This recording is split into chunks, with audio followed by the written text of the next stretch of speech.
Okay, saving the most exciting and interesting section for last. Fees and costs. What does it say about fees and costs? Okay, fees and costs. Well, let's be realistic about this. Mediation is a service. It's a service that has to be paid for. It's a valuable service. And it's no harm, in my view, to have a section of fees and costs included in the Act. So just a few simple provisions in that regard. Fees and costs must be set out in the agreement to mediate, which we already addressed when we talked about that section.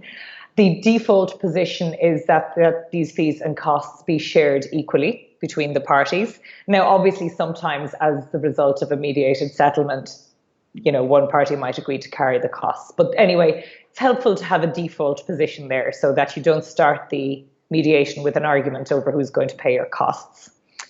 Another wonderfully woolly provision, they have to be reasonable and proportionate to the importance and complexity of a case and the amount of work carried out. So if you have any suggestions on how that might be implemented in practice, I'd be delighted to hear them. I mean, obviously, look, I suppose that there is reassurance that mediators aren't going to be charging exorbitant fees, but, how you work out what is a reasonable and proportionate fee, I guess, is up to the individual mediator. And I suspect there will still be an element of waiting to see what the market will pay as well, as with all professional services. An interesting provision is, particularly for the non-lawyers out there who might be watching this, is that mediation fees will be subject to taxation.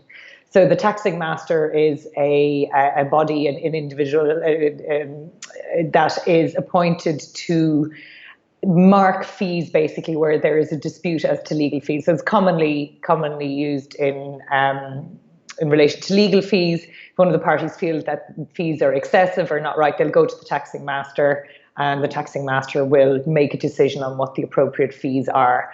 So this facility is available for mediation fees as well, which is an interesting development and not something I've seen in any other jurisdictions, which is sort of interesting as well.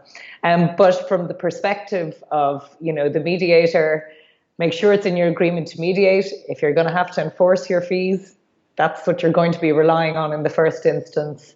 And like with every other professional service, we should be ready, willing, and able to set out our basis for charging to our clients, just the same as solicitors have to do.